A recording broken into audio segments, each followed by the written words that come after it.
할렐루야. 할렐루야. 지난 한 주간 평안하셨습니까? 지난 한 주간 행복하셨습니까? 저는 참 지난 한 주가 행복했습니다. 날이 점점 따뜻해지더라고요. 날이 점점 따뜻해지는 이제 봄이 오는 것 같습니다.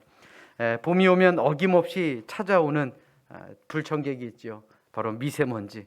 근데 이 미세먼지가 잦아지고 많아지는 거 보니까 이제 꽃샘추위 한두 번만 더 견뎌내면 정말 따뜻한 봄이 오겠구나라는 그런 생각이 들었습니다. 그런데 또 세상은 또 따뜻한 봄을 맞이하기에는 아직까지는 부족한 것 같더라고요. 지난주 뉴스를 보니 우리나라도 이제 하루 5만 명 이상의 확진자가 나온다라고 하던데 이쯤 되면 뭐 국가적으로도 별 수 없는 것 같습니다. 우리도 마찬가지입니다. 늘 하시던 대로 개인 위생에 신경 쓰시고요. 또 마스크 잘 쓰시고 다니시고 또 사람들 많이 모여 있는 곳 조금만 피하시면, 그렇게 조금만 견디시면 이 코로나도 잘 이겨낼 수 있지 않겠습니까? 이 코로나가 종식되는 그날까지 우리 조금만 더 힘내고 견디며 인내하며 살아갈 수 있기를 주님의 이름으로 간절히 부탁드립니다. 자, 우리 옆에 있는 분들과 인사합니다. 조금만 버팁시다. 자, 한 번 더 인사합니다. 따뜻한 봄이 올 겁니다. 생각해보면요, 과학과 의학이 그렇게 많이 발전을 했는데도 못 고치는 질병이 얼마나 많은지 모릅니다. 세계보건기구 WHO가 밝힌 바에 따르면 우리 인류가 지난 18세기까지 인류 질병이 약 2,400여 종이었다라고 합니다. 그런데 1934년에는요 3,500여 종으로 늘어나게 됩니다. 그리고 20년이 지난 1954년에는 그 배가 늘어서 7,000여 종이 바로 인류의 질병으로 등록이 됐고요. 그리고 지금은 약 3만 가지 정도가 된다라고 합니다. 그래서 세상이 좋아지는 만큼 병도 느는 것 같습니다. 그런데 그 와중에는 이 병이 왜 생겼는지 원인도 모르고, 원인을 모르니 치료할 수 있는 방법도 없고, 그리고 또 치료하기 어려운 난치병도 없고, 현대의학으로는 고치지 못하는 불치병도 있다라고 하니 아무리 사람이 지혜롭고 과학과 의학이 발전을 했다 하더라도 어쩔 수 없는 것은 어쩔 수 없나 봅니다. 눈에 보이지 않는 바이러스 하나 이겨내지 못하니 이 인간이 얼마나 연약한 존재입니까? 그렇게 우리가 하나님의 은혜를 바라볼 수 있는 것, 이것 또한 은혜 아니겠습니까? 아멘. 우리는 할 수 없어도 하나님은 하실 수 있습니다. 믿으시면 아멘. 자, 우리 옆에 있는 분들과 다시 한번 인사하겠습니다. 하나님은 하실 수 있습니다. 자, 한 번 더요. 우리는 열심히 기도합시다. 그래, 우리가 하나님의 기적을 바라고 열심히 기도하면 분명 하나님의 놀라운 섭리를 깨닫게 되고 또 우리 모두가 기적의 주인공이 됨을 믿으시기를 주님의 이름으로 간절히 축원합니다. 자, 우리 이 시간 성경을 높이 들고 우리의 믿음을 고백합니다. 우리 성경을 높이 듭니다. 저는 예수 믿어 구원받았습니다. 저는 예수 믿어 하나님 자녀 되었습니다. 저는 예수 믿어 천국 백성 되었습니다. 하나님께서 선물로 주신 오늘 하나님 말씀으로 가르침을 받습니다. 눈을 열어 주의 법 안에 있는 놀라운 진리를 보고 깨닫게 하소서. 아멘으로 순종하여 하나님께 영광 돌리는 삶이 되게 하소서. 아멘.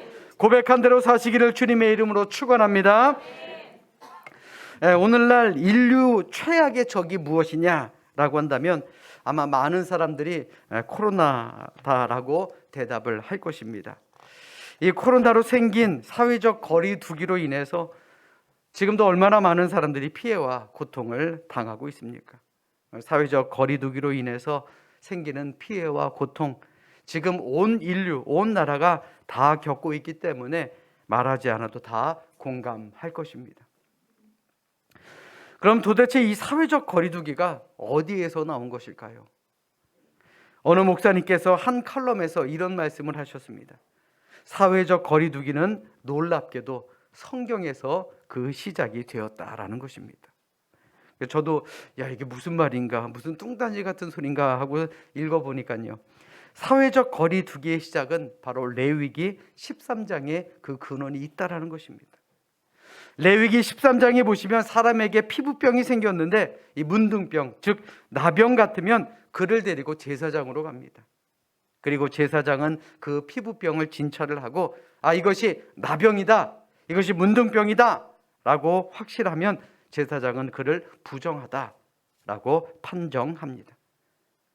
그렇게 되면 그 사람은 그 병이 낫기 전까지는 사회로부터 완벽하게 격리가 되어버립니다. 그런데 판단하기가 애매하다 싶으면요, 제사장은 그 환자를 7일 동안 격리를 하고 그 7일이 지난 후에 다시 진찰을 하게 됩니다. 그리고 환부가 변하지 않았으면, 악화되지 않았으면 또다시 일주일을 격리시킵니다. 그러니까 요즘 말로 말하면 뭡니까? 2주간 자가격리를 시킨다라는 것이죠. 그 후 제사장은 그를 나병으로 판단하든 아니면 나병이 아닌 깨끗하다라고 말하든 그 2주가 지난 후에야 선포를 하게 된다라는 것이죠. 그러니까 성경에서 말씀하신 것을 4,000년이나 지난 지금 21세기 최첨단의 과학 시대에도 그대로 따르고 있으니 이 성경은 참으로 놀랍지 않냐라는 말씀과 함께 코로나로 인한 사회적 거리두기의 고통은 안타깝게도 성경이 가져다 준 것이다 라는 그런 말씀을 하셨습니다. 그런데 여러분들 잘 들으십시오.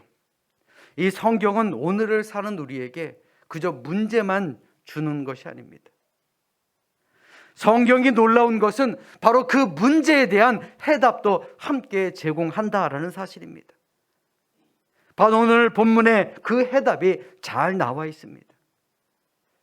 우리가 복음서를 보면 예수님께서 공생애 내내 많은 병자들을 고쳐주신 그 사건들이 자세하게 기록되어 있습니다.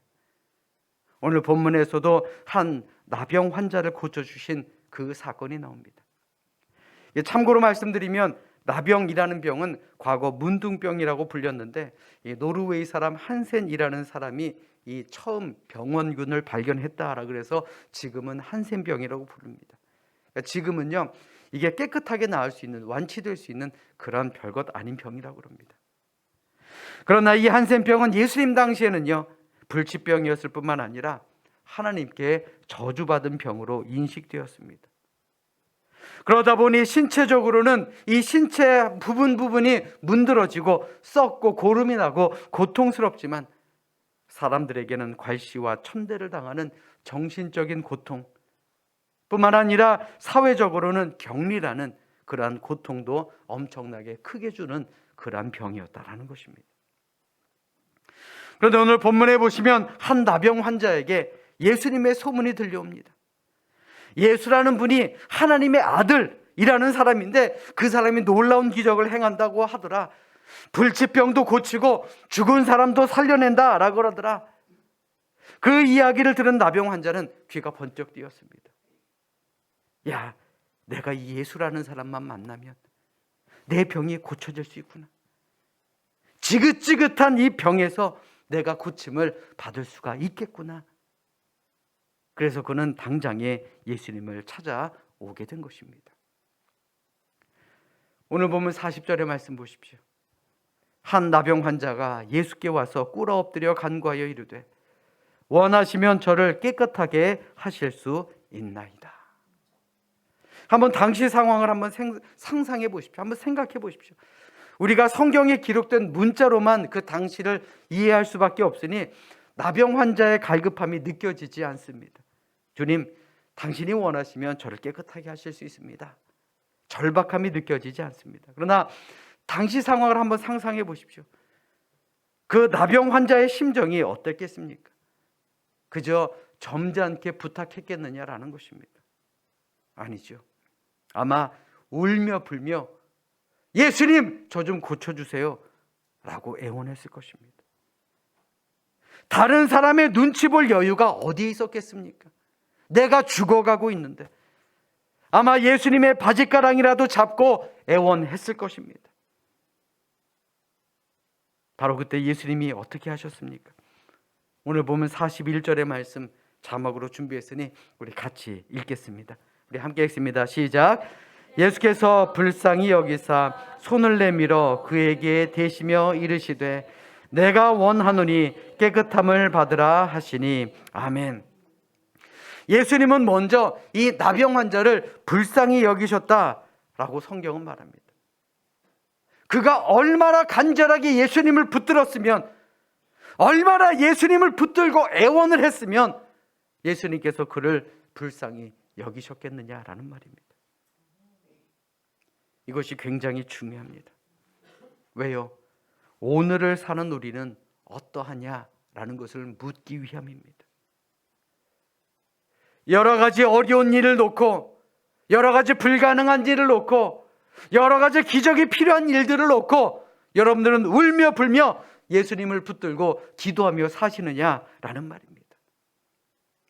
생각해 보십시오. 살다 보면 어려운 일이 없고요, 상처가 없는 사람이 어디에 있겠습니까? 다들 크고 작은 어려움, 크고 작은 상처 다들 지니고 살아갈 수밖에 없는 것이 우리가 살아가는 이 세상의 모습입니다. 그렇다면 과연 이러한 문제를 놓고 오늘 본문의 병자처럼 예수님께 매달려 기도하시기는 하셨느냐라는 말입니다. 사랑하는 여러분, 기적은 간절함에서 나오는 것입니다. 아멘. 기적은 간절한 마음으로 기도하는 자에게, 간절한 마음으로 주님을 붙드는 자에게, 간절한 마음으로 주님께 애원하는 자에게 주시는 하나님의 선물인 줄로 믿습니다. 아멘. 그 간절함이 그에게 어떤 결과를 가져옵니까? 오늘 보면 42절 말씀 보십시오. 곧 나병이 그 사람에게서 떠나가고 깨끗하여 진지라. 아멘. 사랑하는 여러분, 예수님의 손이 닿으면요, 우리도 구원받고 치유받고 회복될 줄로 믿습니다. 인생의 모든 문제, 모든 고통에서 우리는 깨끗함, 회복을 받을 수가 있다는 것입니다. 사실 우리의 인생이 얼마나 고달픕니까? 우리 모두는요, 한 가지 이상의 고질병을 앓고 있는 그런 불쌍한 사람들입니다. 육신의 병뿐만 아니라 정신적인 고통 속에 혼자 전전긍긍해보지만 항상 힘이 붙이는 게 우리의 삶 아닙니까? 내가 강하고자 하지만 우리를 넘어뜨리는 것들이 얼마나 많습니까? 내가 다시 한번 힘내보고자 하지만 우리를 쓰러뜨리는 것들이 얼마나 많으냐라는 말입니다. 과연 그때 여러분들은 누구를 의지하십니까? 무엇을 붙잡고 사십니까? 그런 우리에게 필요한 것이 무엇입니까? 바로 예수님의 손 아닙니까?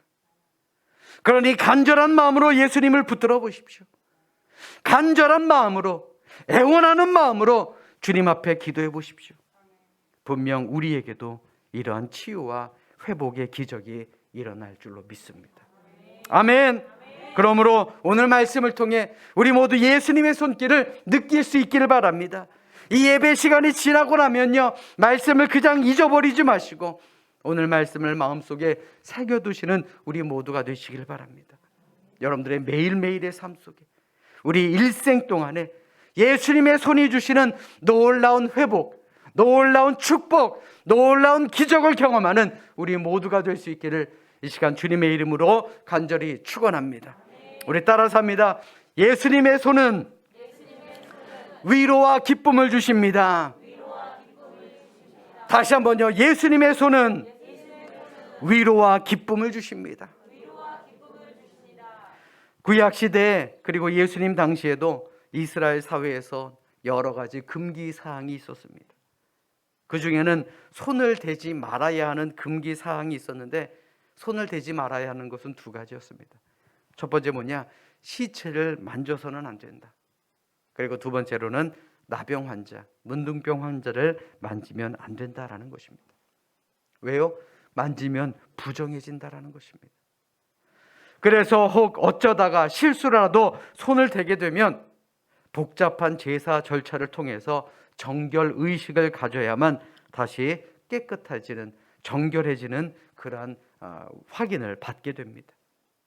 이러한 이유로 당시 사람들은 나병 환자를 벌레 쳐다보듯이 멀리했습니다. 나병 환자 본인도 일반 사람들에게 피해를 줄까 봐 그들을 피해 다녀야만 했습니다. 그들의 육체적인 고통도 컸지만 사회적인 냉대로 인해 정신적인 고통도 무지하게 컸을 것입니다. 왜냐하면 일단 진단이 내려지면 가정과 사회로부터 격리될 수밖에 없기 때문입니다. 집에서라도 살면 얼마나 좋습니까? 그러나 동네 밖으로 쫓겨나가 혼자 살거나 혹은 몇몇 나병 환자들끼리 모여 사는 것이 일반적이었습니다. 혹시 동네를 지나쳐 이동해야 될 경우에는 찢어진 옷을 입고 나는 부정합니다, 나는 부정한 사람입니다, 이것을 외치며 다녀야 했습니다. 얼마나 참혹합니까? 평생 이렇게 비참하게 살다가 인생을 마감할 수밖에 없는 게 바로 그 당시 나병 환자들의 운명이었다라는 것입니다. 오늘 본문에 나오는 이 나병 환자도 마찬가지입니다. 그런 비참한 운명의 굴레를 쓰고 죽지 못해 살아가야만 했습니다. 그런데 그런 그에게 예수님의 소문이 들린 것입니다. 자신의 병, 내 이 병을 고쳐줄 분은 오직 예수님이구나 라는 마지막 희망을 걸고 그런 예수님을 찾아온 것입니다. 한번 생각해 보십시오. 아마 그에게는 예수님이 어떻게 나올지 참으로 궁금하고 두려웠을 것입니다. 혹시 저 예수라는 사람이 나를 피하면 어쩌지? 나를 안 고쳐주시면 어쩌지? 그런 생각 당연히 들지 않았겠습니까? 그런데 놀라운 일이 벌어집니다. 오늘 보면 41절의 말씀 보십시오. 예수께서 불쌍히 여기사 손을 내밀어 그에게 대시며 이르시되, 손을 내밀어 그에게 대셨다라는 것입니다. 예수님께서 자신의 손을 그 환자에게 대신 것입니다. 이것이야말로 파격 중에 파격이었고 율법의 규정을 무시하는 그런 파격적인 일이었습니다. 그동안 숱한 세월 괄시와 천대를 받아왔던 그였습니다. 벌레만도 취급 못 받던 그런 사람이었습니다. 그런데 하나님의 아들 이 예수라는 사람이 나의 몸에 손을 대시다니, 아마 육체의 병이 낫기 전에 그 마음의 병부터 낫지 않았겠습니까? 그 예수님의 손길로 그는 큰 위로와 기쁨을 넘치도록 받았을 것입니다. 사랑하는 여러분, 사람은 육체로만 사는 것이 아닙니다. 마음으로 삽니다. 그래서 육체의 병보다 마음의 병이 더 심각하다라고 합니다. 우리 스스로를 한번 돌아보십시오. 가슴 아픈 일 하나 없는 사람이 어디에 있겠습니까? 우리 모두는요, 마음의 병 하나 이상씩은 다 가지고 삽니다. 이런 우리에게 따뜻한 예수님의 위로와 기쁨의 손길이 닿는다라고 한번 생각해 보십시오. 오늘날과 같은 험한 인생을 살다 보면 우리 인생에는 이 위로라는 두 글자가 너무나도 필요하지 않습니까? 인간의 위로에는 한계가 있습니다. 때로는 나를 가장 사랑해주는 그 가족조차 나의 상처, 나의 문제를 진정으로 알고 위로해주는 그러한 가족이 못 될 때가 얼마나 많은지 모릅니다. 아무도 나를 위로해주지 않아. 나는 역시 혼자야. 그러나 예수님은 어떻습니까? 지금도 우리에게 다가오시고 사랑의 손으로 참된 위로를 해주시는 분입니다. 우리 마음의 상처를 싸매주시고 우리 뺨에 흐르는 눈물을 닦아주시는 분입니다. 그 위로의 힘으로 때로 우리가 좌절했다가도 또다시 삶의 용기를 얻게 됨을 믿는 우리 모두가 되시기를 바랍니다. 예수님의 사랑의 손길을 느끼며 살아갈 때 그 인생은 기적을 이미 이룬 그런 은혜의 인생인 줄로 믿습니다. 우리 스스로에게 한번 물어보십시오. 내 마음의 상처 예수님이 붙들어 주셨습니까? 그렇다면 여러분들은 이미 기적을 이룬 사람입니다. 그런 믿음으로 살아가시기를 주님의 이름으로 축원합니다. 우리 따라서 합니다. 기적은 믿음으로 완성됩니다. 자, 기적은 뭘로 완성돼요? 그렇죠, 믿음입니다. 우리가 병을 고치려면 먼저 내 자신이 믿어야 한다는 것입니다.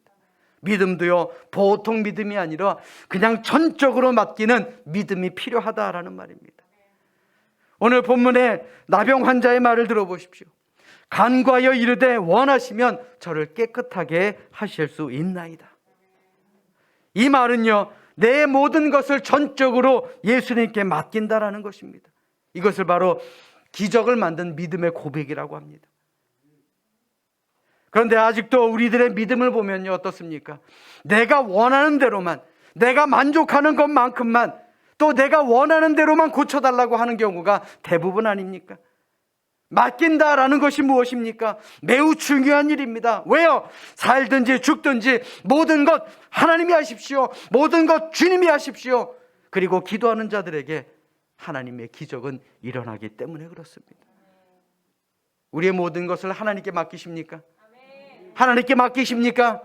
그렇다면 하나님의 놀라운 기적의 손길이 우리 모두와 함께할 줄로 믿습니다. 아멘. 지평선 혹은 수평선을 영어로 호라이즌이라고 말합니다. 이 말은 헬라어 호로스라는 말에서 나왔습니다. 여기서 이 호로스라는 말의 뜻은 제한, 리미트, 한계 등을 의미합니다. 그러니까 이 말은요, 옛날 사람들은 이 수평선, 지평선을 인간 시야의 한계, 제한점, 이것이 바로 인간의 능력의 한계로 보았다라는 말입니다. 그런데 히브리서 기자는 뭐라고 말합니까? 히브리서 11장 1절의 말씀을 자막으로 준비했으니 우리 한 목소리로 같이 합독하도록 하겠습니다. 히브리서 11장 1절입니다. 함께 읽습니다. 시작. 믿음은 바라는 것들의 실상이요 보이지 않는 것들의 증거니. 아멘. 이 말은요, 수평선, 지평선 너머로 보이지 않는 것에 대한 확신, 그것이 바로 믿음이다라는 말입니다. 다시 말해 우리의 삶이 현실적으로 보면 절망스럽다 할지라도 그 절망을 넘어서 보이지 않는 세계를 볼 수 있는 것, 그것이 바로 믿음이다라는 말입니다. 그리고 이러한 믿음이 있을 때 우리는 기적의 주인공이 될 수 있음을 믿으시기를 주님의 이름으로 축원합니다. 아멘. 오스트리아 출신이며 악명 높았던 나치 홀로코스트의 생존자였던 빅터 프랭클이라는 박사가 있습니다. 그런데 그 박사님의 2차 세계대전이 끝날 무렵 나치 독일 수용소에서의 체험을 기록했습니다.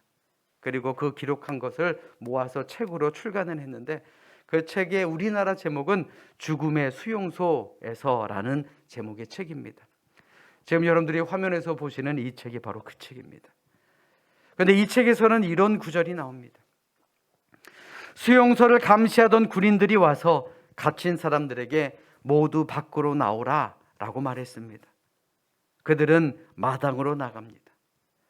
어두운 곳에만 오래 있던 그들은 햇볕이 너무나 강해서 몹시 불편했습니다. 군인들은 그들에게 말합니다. 당신들은 이제 자유니까 수용소에서 나가서 여러분들의 고향으로 돌아가시오. 그러나 그들은 다시 어두운 수용소로 들어갔다라고 합니다. 왜요?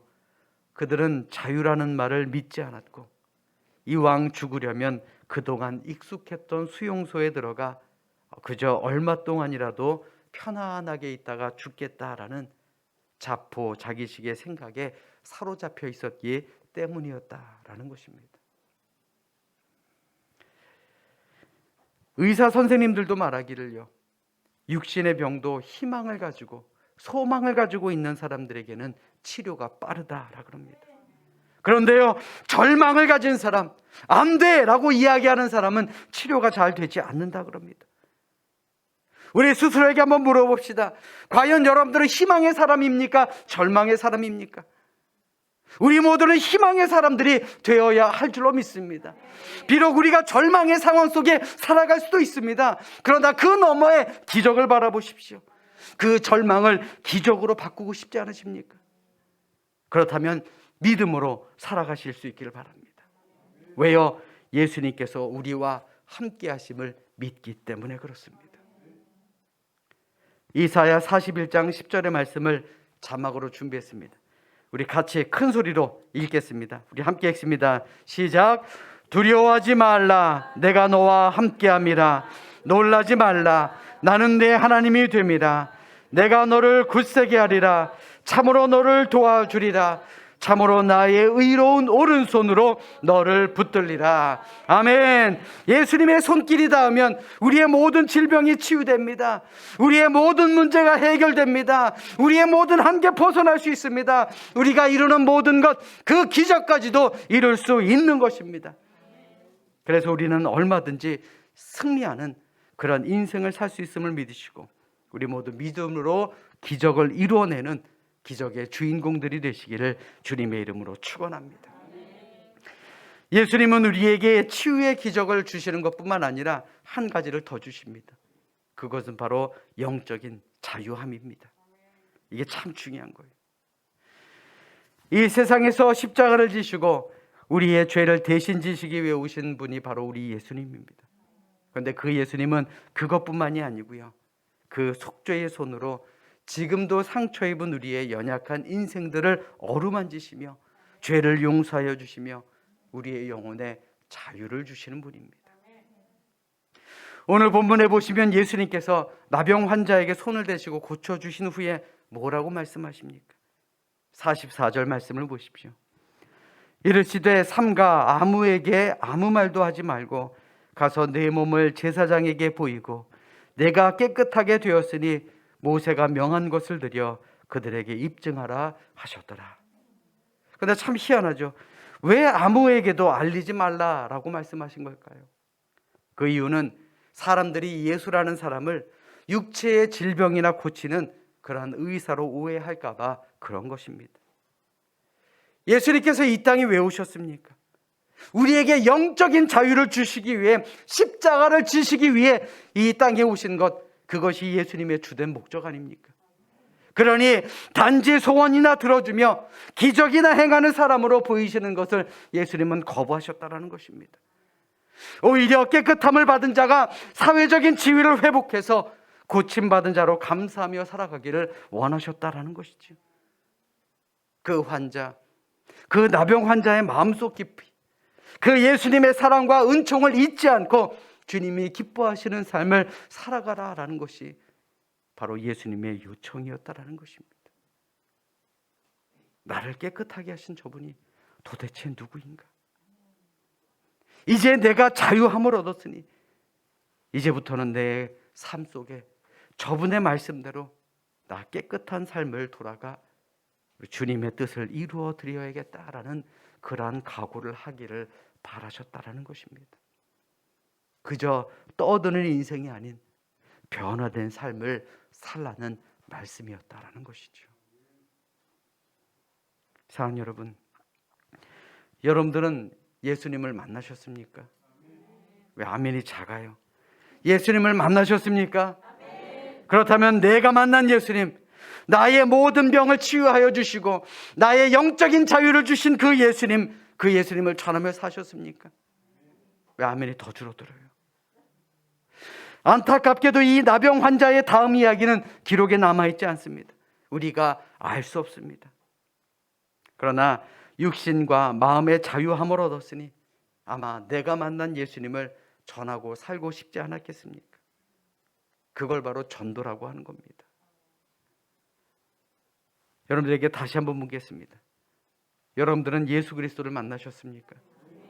우리의 모든 병을 치유하여 주신, 그리고 우리의 영적으로 자유함을 주신 그 예수님을 만나셨습니까? 그렇다면 내가 만난 예수를 전하십시오. 예수 만난 나의 모습, 나의 변화된 삶을 이웃에게 보여주십시오. 그것이 바로 기적을 이루는 삶의 모습인 것입니다. 사랑하는 여러분, 주님은 오늘날에도 우리의 가정과 우리의 일터, 그리고 우리의 모든 삶과 더 나아가 우리의 교회를 회복시켜 주기를 원하시는 분입니다. 그러므로 그 능력의 손길, 그 치유의 손길, 그 회복의 손길, 그 소망의 손길, 그리고 그 기적의 손길, 이러한 모든 손길이 되시는 주님의 손을 의지함으로 말미암아 주님이 주시는 하늘의 부유하심과 풍성하심을 경험하는 그러한 기적의 승리자들이 되시기를 이 시간 주님의 이름으로 간절히 축원합니다. 축원합니다. 기도하겠습니다.